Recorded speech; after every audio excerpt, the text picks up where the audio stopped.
Have a good Thanks, week. Diane. You too. Bye. Bye. Hello, Natasha. How are you? Hello. How are you? I'm doing good. Thank you. Thank you very much. You're joining right on time. The floor is yours. Please go ahead. Tell us everything. Okay. Hi, everyone. So my name is Natasha, and I am here actually at Skye Cannabis in West Kelowna. So I just wanted to share a little bit about how retail cannabis in BC works. And then I don't know if you had any questions for me. You can make this maybe more like a conversation. Oh, sorry, there's background noise. I will go into the office to make it easier.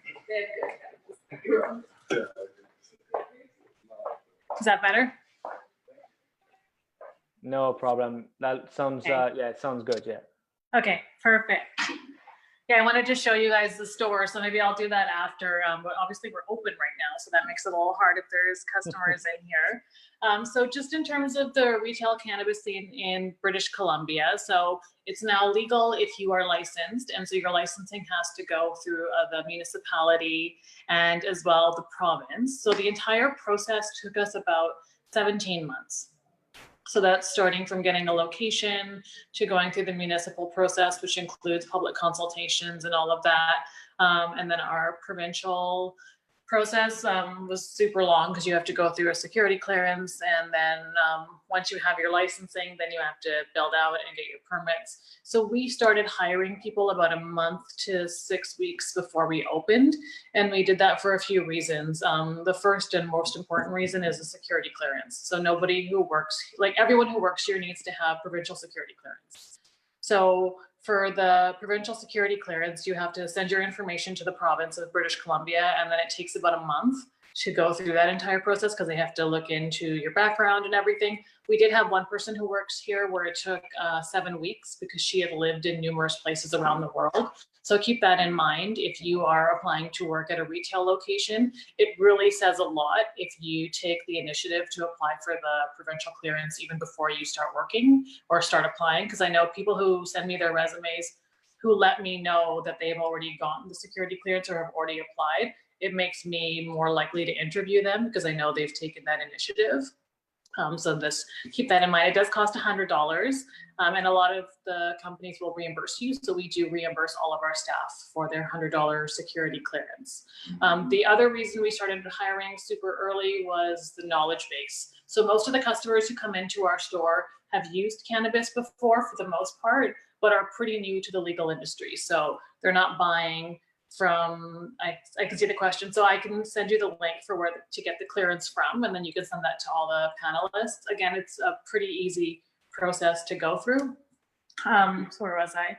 Oh, so for the training, so one thing that is really important to us is that our staff know everything about our products and cannabis, because the last thing we want is for someone to walk into this store and feel like the person who's helping them knows less than they do.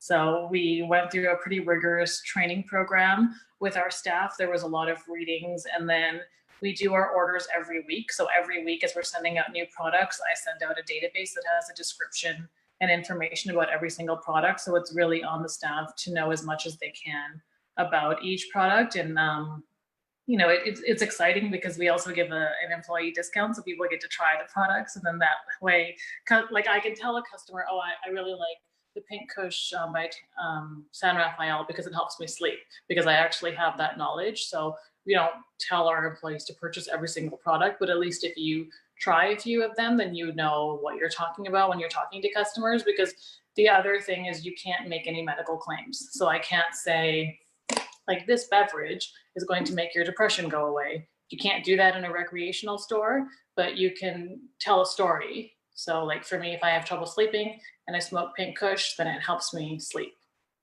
So that is essentially how the hiring has worked here. We have at any given time 2 staff members who are on, and we probably do about, I'd say 80 to 100 customers a day right now, and we've only been open for 3 weeks. So we're still fairly new. Did you have any questions for me? Or did you want me to do a tour? I don't think I can hear you. Me on mute. Oh, there you go. We have a question in the Q&A. We have from Gary. What exactly do you look for on a security clearance? So the security clearance, again, it's done through the province. So what they're looking at is, I believe if you have a criminal record is one thing, but that does not mean you won't get hired at a store or won't get your security clearance. The other thing I think they look for is ties to organized crime.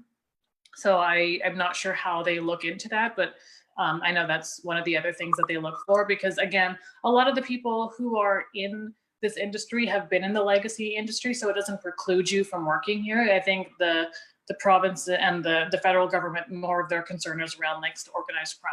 So if you had, worked in the legacy market before, again, that doesn't preclude you from working in the legal industry. Tash, you've been in the industry for quite some time. Can you maybe speak to some of the challenges you've seen as a woman of color and how you've been able to overcome these obstacles? Yeah, I find it interesting that I'm asked that question a lot, and because I don't want to, I think, pretend that I have faced barriers because I'm a woman of color, because I haven't. So I want to be honest about that. I've actually felt really embraced by this industry. And again, I have been in the industry for about 10 years. So that's, quite a track record. And I do feel like I was embraced the entire time I've been in this industry.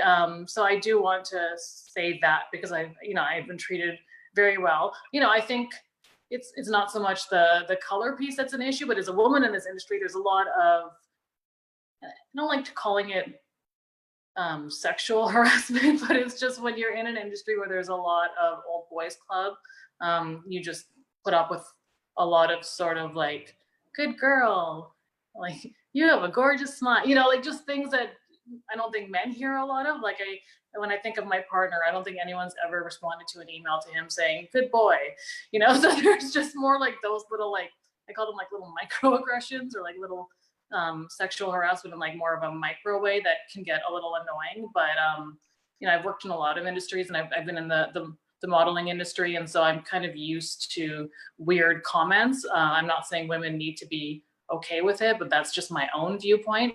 I think as a woman of color in this industry, again, I do feel like I've been pretty embraced. That being said, I think this industry does a lot of sort of tokenism, where you just all of a sudden see like the one colored woman on a board of all white men. So I think we need to call that out when we see it. And I also, like, I get sent pitch decks all the time, and to be honest, if the entire team and board is just old Caucasian men, I have no issue with cooking, but I'm just saying, if I see absolutely no diversity, then that, it's kind of troublesome to me. So it's hard to sort of balance between tokenism and, which is what's been happening in the legal industry. Because honestly, like in the legacy market, it's very diverse. And it's looked very different than what the legal industry looks like. So I'm not sure if I'm answering the question well, but I'm just giving you sort of my own experience. And I think, again, as a colored woman, I've just been pretty, I guess, aggressive and ambitious in this industry. And if I want something, I say I want it. And if I think I deserve to get paid a certain amount of money, I say this is how much I want to get paid. So I think, beyond the cannabis industry, that's for all industries. I think, probably the best example right now is Kanye West running for president. Mm-hmm. There's no way he is qualified, but he's still throwing his hat in the ring. So I think women can take a few lessons from that. I'm not saying don't be qualified, but a lot of women are very qualified and are very knowledgeable, and we just don't give ourselves the credit or ask for what we deserve. So I think, yeah.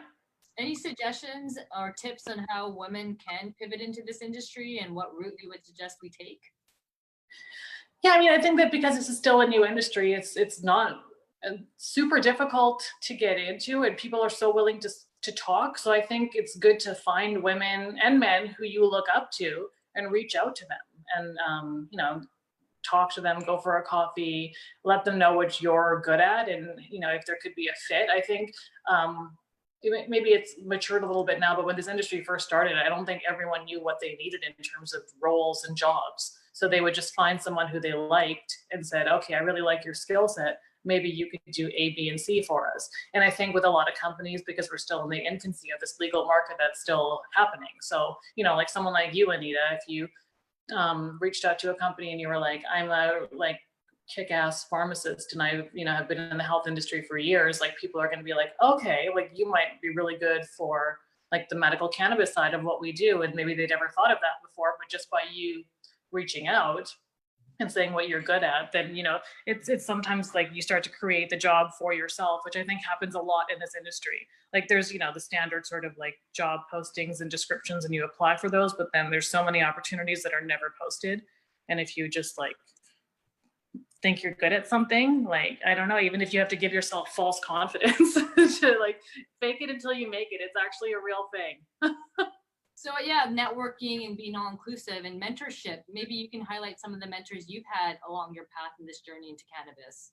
Yeah, I mean, I've had a lot of pretty amazing mentors in this industry. I used to make a joke. Maybe I should stop making this joke. But I'm the person who says inappropriate things, where I was like, well, I don't need to be a part of the old boys club. I'll just date the old boys club. But, you know, there's a little bit of truth to that. Like a lot of my mentors are people who have been a part of those like old boys club and the groups that people, you know, feel like they can't be a part of. But a lot of my mentors have come from those groups. And I think of, you know, like Brett Wilson, Moses Neimer, like a lot of people who have done really well in like the media, cannabis investment industry, who sort of took me under their wing and have taught me a lot about what they know and really opened up a lot of doors for me. So I think just by being open and talking to as many people as possible and reaching out, like the networking and mentorship piece of this industry is massive, because again, it links back to the fact that a lot of people don't know what they want to hire for until they've met you, and then they realize where you could fit in, and then you know, have a position. So that finding that right cultural fit for yourself and that mentor that kind of pave you into this industry would be key right now. Yeah, and it's not even about like this industry. Like I look up to a lot of women in the beauty industry. Like, you know, one of the lines that I love is called Drunk Elephant. And, you know, this woman started it at her kitchen table, just making some products, and created this amazing brand and this amazing line that she's now sold to Shiseido for like 845 million, you know? So it's like, even looking outside this industry and getting inspiration from just women who have done a really good job in other industries. And I think beauty it's kind of similar to cannabis, because you're creating, and then you're creating brands, and then you're commercializing, and you know, then hopefully you can be acquired or something. So I think, you know, looking outside of the cannabis industry as well, because the other thing is cannabis itself isn't just about growing the plant and selling just bud anymore. Mm-hmm. There's so many products, right? Like even at my store right now, we have topicals, we have seeds, we have beverages. Like there's so many other things that other industries have already done a really good job at. And so if you look to those industries for inspiration, you know, companies would be impressed, I think, by that knowledge that you have as well. Yeah, no, and I think also the fact you highlight the fact that there's so many different products available. We're trying to be all inclusive. So you've got the topicals, you've got the edibles, you've got the inhalables, and it all comes from our vast array of differences and what consumers want. And you capture that with the participants that join you in your store, and move forward, having that with the variety of patients you see, the consumers that you see. Yeah, and you can, you know, people who have been in gray market for a while, like it's easy to, it's not like the easiest, but you could like transition to the legal market, and even with products. So a few years ago, a few girls and I started a company where we made cannabis infused lube, and then massage oils and things. And so, you know, now we're in the process. Sorry, that was my mother calling, so I had to hang up the phone. I'm like, cannabis infused lube. Sorry, mom, can't talk to you right now. So you know, but now we're in the process of trying to get that company rolled into a legal company. So, you know, you take a chance, you create something, and then you help commercialize it on the legal side of things. Yeah. So maybe you can chime in on what your vision for Skye Cannabis is as you guys grow with this new industry, and how you want to incorporate what your passion is and how we bring all this diversity into it. I mean, I think our vision with the store was we wanted, you know, and my background is primary care. So like similar to when I built clinics, I want people to walk into this store and feel like they're at home. I want them to be able to speak to the people who work here, not feel like the person is being condescending, but the person's understanding what they're here looking for and is helping them find that product. And then in terms of growth, like we would definitely like to look at other locations. But the one thing I've learned and have seen is that you don't want to grow too big too fast. So I think, you know, we've been lucky with the store. We've been open for 3 weeks and it's been really good. And so we want to just make sure we iron out any kinks that we have right now before we move on to opening other locations. But, you know, it's my brother and I. And so, you know, we're not like a large corporation. So we're just trying to do the best we can and make the store as amazing as we can. We're so blessed that the community of West Kelowna has welcomed us with like such open arms, and then, you know, move on to the next. But getting too big too fast never works. No, that's wise words from a wise woman. Thank you for that. No problem. Thank you. Please, if you can, Katie, go ahead. No, I'm sure we've seen growing too fast what that has done for the industry and some of the companies. So great advice. Yes. Did you want me to give you guys a quick tour before Absolutely. I finish? Okay. Yeah. So I'm just walking. Oh, let me figure this out. Oh, there. Okay. And while Natasha is giving us a tour for the viewers, if you have any questions, please feel free to send in your questions so that those can be answered later on. Okay, so I'll show you from the front door, and I swear people work here. They look very busy right now, see? So when you walk in, we have our menus here, and I just noticed one of the TVs is missing, but we can talk about that later. So we have all of our products that are shown on the menu screens here. We sort of built this as like a seating area / Instagram wall. This is where we have all of our accessories. And then on this side, so one of the things that we've done different with our store from, I think, what a lot of the other stores have done is that every single product we have on sale is on display, because we know it can be a little overwhelming to go through the tablets or look at the menu boards. Of course, we can't have any flour in the actual flower pods because of COVID, but they are here. So we have descriptions of all of our products, and these little watermarks distinguish between the different types. So this is flour. Then we have our capsules, oils, topicals, hash, keef, shatter, our vape pens, our pre-rolls, and then all of our edibles. So the legal edible game has definitely gotten a lot better. So we have everything from chocolates to gummies, drinks, and we actually have cookies coming in next week, which is fairly popular. So that's a tour of the store. Sorry, a customer just came back in, so I wanted to come back to the office. And then we have our storage room for cannabis and our accessory storage room as well. So, you know, for us, building a beautiful retail environment was really important because, you know, I'm sure we've all been in dispensaries from pre-legalization before, and they weren't all terrible, but, you know, some of them were like the size of my closet and didn't make you feel like you were and my closet's not massive, so like they were tiny. So we wanted to build a place where people feel comfortable and at home and could bring their mother here. So when we built the space, it was like, could my mom walk in here? Would my mom feel comfortable bringing people in our family in here? You know, and if you are of Indian background, you know that that's a pretty big deal if your mother can bring someone into your cannabis store. So that's how we worked to design the store. My brother, his background was flipping and renovating old homes, and so he, you know, took a really big step in making the store look as beautiful as it does. It's gorgeous. Thank you for sharing. No problem. Thanks. That's amazing. A few questions that we have in the chat box now is from Carolyn. What sort of skills and characteristics Skye is looking for in potential team members? So when I talk to people, what I look for is sort of like a friendly energy. You know, someone who is willing to learn and doesn't feel like they know it all. And then also someone who starts with at least a baseline of knowledge around cannabis. Like a lot of the people we hired weren't cannabis experts, but they learned pretty quickly. So, you know, it's the willingness to learn, good energy, and and have a passion about cannabis. So you don't have to know everything, but you want to know everything and like helping people. Because a lot of we get people who come in who are buying CBD oil sort of off market for their pets because their pets are on their last few days or something. So we want someone who can be, sympathetic to that and make someone feel happy and at home when they come to the store. So other skills, some retail experience is always good, just because then having, picking up the POS system and just the retail environment. But again, that's not like super necessary. Like my assistant manager has been in the industry for about 25 years, but his career background was as an electrician. So he, was never in a retail environment, but he's absolutely fantastic. And he's the person most of our staff go to for information about cannabis. Excellent. Excellent. It's by the way, everyone's saying lovely story on the chat.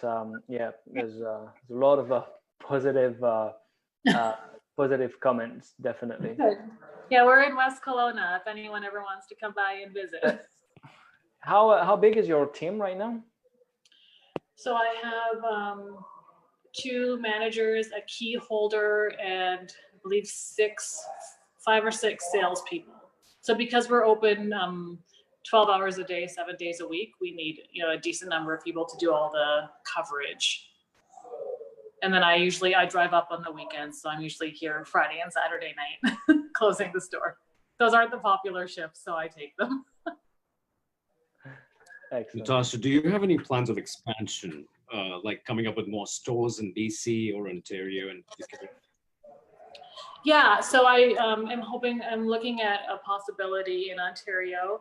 I mean, I'm someone who's living in BC right now, like my appetite to go to Ontario right now isn't huge, just, given everything. So we are hopefully looking to expand, but again, we just want to get this store really done well before we look at another store. And I'm just in the process of launching a line of sort of like nootropics and adaptogens, which I'm going to be doing in the next few weeks. So I, have a few other things on the go before we look at other stores. And it's not cheap. That's the other thing. So like beyond like the human resources side, like opening these stores is not cheap because for a few reasons, like with the licensing wait. So let's say you have a location and you're waiting 17 months to be licensed. For most places, you're paying rent for that entire 17 months. The other thing is no bank will give you a loan. Every bank pretty much told us to pound sand. So you have to, if you're doing renovations, inventory, all of those costs you are paying for out of your own pocket. It's really hard to get a business loan for something like this. So, it just like I encourage people to look at the private cannabis retail market, but just keep in mind that it's, it's not cheap and there's not a lot of help. Like if I was opening up a hair salon or a spa, I probably would have been able to get all sorts of business loans. But with cannabis, like even though it's legal, there's still a lot of just, I would call it discrimination. There's still a lot of discrimination out there in the banking industry, which is ironic considering that Bay Street pretty much killed the public side of this industry, but that's neither here nor there.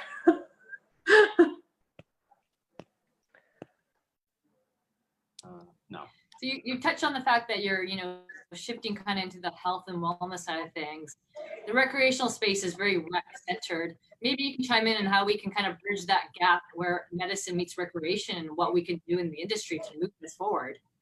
Yeah, I mean, like I think these retail stores, a lot of people compare them to alcohol. I don't. I think this is a wellness store. Because when I think of my own use for cannabis, and I haven't drank alcohol for 8 years, but with my own use of cannabis, I use it for 2 reasons, sleep and sex.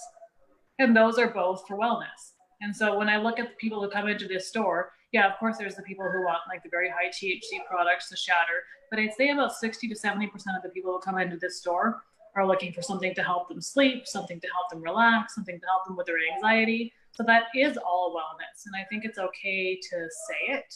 I think, recreational is kind of a weird word to me because I don't even know what that means. Like I recreationally ride my horse, but I use cannabis to help me with falling asleep and it makes sex more enjoyable. So I think we're already there. I think we just need to say it more and to put the words to it because I don't consider this just a recreational store. To me, this is a place of wellness. Agreed. I think there needs to be more conversation between the medical space and our recreational space. Marry the two together and join forces to pave the way for more like plant-based medicine. Yeah, it definitely does. And we know that that's sort of like where everyone's moving now is into the psychedelic sphere. So I think, yeah, the more we have these conversations about wellness, I mean, it makes things a little complicated when you're looking at things like insurance coverage, because then you still need to go through that like quote unquote medical side. But, you know, if you're just coming in here because you want, you know, to sleep better or you have anxiety, then that's wellness, and we're here for that. So Romain, do we have any more questions for Natasha? We have people asking how can they get in touch with you? So after the show, or for any retail position that you'll have in the future, how do those people get in touch? So for the store, we're on Facebook and Instagram, and we have a website, so you can email in your resume. The first person it comes to is me, so the email address is on the website, so like hello@skycannabis.ca. And then, you know, I'm always willing to sort of like talk to people, help them out with the industry or mentoring. So the easiest place to find me is probably Instagram, because I'm not as good on the emails. So yeah, for me, my Instagram is NRAEY, NRAY. And then again, with the store, if you're looking for a position or want to learn more about the retail space, then it's skykannabis.ca, and that's Skye with an E. Yes, Deepak, I'm on Instagram. I miss you, Deepak. I'm sure he's enjoying the conversation right now. He's known me for a long time, so I'm sure he's at home giggling to himself. Excellent. So, yeah, I think that's that's everything. Again, there will be more questions coming your way after this. So thank you for sharing your details. And I'm so happy I was able to make it. I had to message Alicia. I almost didn't make it because I almost got my car impounded on the side of the highway coming up to Kelowna, but luckily the police officer let me go. So I made it. Were you driving a little too fast? No. Well, thank you, everyone. Thanks, Natasha. It was great. Thank you so much for your time. Yeah. Thanks. Good luck with everything. Bye. bye-bye.